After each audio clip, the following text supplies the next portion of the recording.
Tendance, mon ami, chaque soir en ouverture de Smart Bourse, nous retrouvons Pauline Gratel qui vous apporte les infos clés du jour sur les marchés. Bonsoir Pauline. Bonsoir. Le Royaume-Uni est à l'honneur aujourd'hui avec ce jour de présentation du budget qui a un peu surpris les marchés. Oui, parce que aujourd'hui c'était le grand jour pour Rachel Reeves qui a présenté le budget britannique devant le Parlement. Sauf que avant ça, le Bureau de la responsabilité budgétaire lui a volé la vedette en publiant par erreur ses prévisions économiques et budgétaires avant même que Rachel Reeves n'ait pu lancer son discours. Pour rappel, la ministre doit trouver jusqu'à 30 milliards de livres d'économie. Bon, afin de tenir son engagement et de ramener les comptes publics sur une trajectoire d'équilibre d'ici 2030, quelles ont été les mesures détaillées par la chancelière de l'Échiquier? Les seuils d'imposition sur le revenu seront gelés jusqu'à la fin de l'exercice financier 2030-31. Le plan présente également des taxes immobilières sur les propriétés de plus de 2 millions de livres et l'augmentation des taxes sur les dividendes.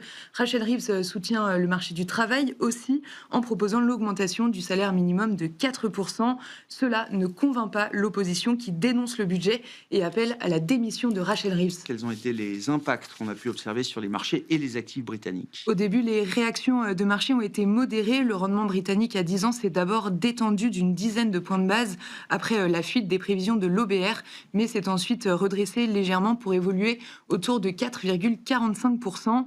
La livre sterling est globalement stable face au dollar. Le FTSE est en hausse d'environ 0,8% au cours de la séance, porté par les actions bancaires britanniques et aussi par les sociétés de gestion de patrimoine.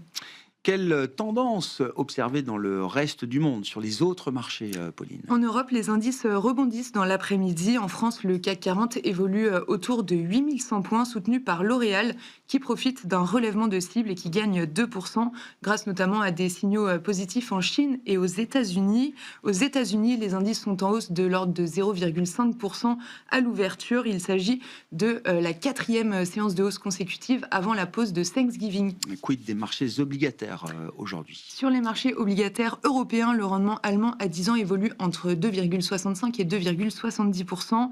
Le rendement américain à 10 ans est passé brièvement sous le seuil de 4% au cours de la séance, avant de rebondir un peu, toujours motivé par l'idée d'une baisse des taux de la Fed en décembre. Sur le marché des changes, le dollar est stable, ramenant l'euro-dollar autour de 1,1580. Ouais, les investisseurs attendent aujourd'hui, au moment où on se parle, à 80% un assouplissement de 25 points de base supplémentaires de la Réserve fédérale américaine lors de sa réunion des 9 et 10 décembre. Oui, plus globalement, la politique monétaire américaine pourrait devenir plus accommodante à l'avenir, car selon Bloomberg, le favori pour remplacer Too Late Jérôme Powell en mai serait Kevin Hassett, qui était déjà dans la shortlist de Donald Trump pour le poste. Selon les analyses de Bank of America, s'il est nommé, Kevin Hassett tentera probablement de réduire les taux directeurs bien en dessous de 3%. Kevin Hassett qui préside aujourd'hui le National Economic Council auprès de l'administration Trump. Un mot des entreprises, puisque on avait encore quelques publications hier soir aux États-Unis. Dell Technologies publiait ses résultats. Oui, Dell fait état d'une accélération de la demande dans l'IA et anticipe des livraisons d'IA d'environ 25 milliards de dollars sur l'année, ce qui correspondrait à une progression de 150%.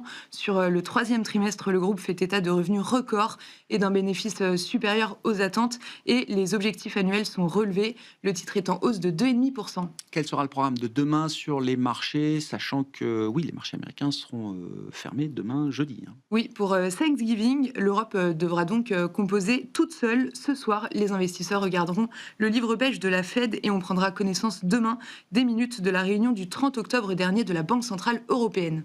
Tendance, mon ami, chaque soir en ouverture de Smart Bourse, Pauline Gratel vous apporte les infos clés du jour sur les marchés.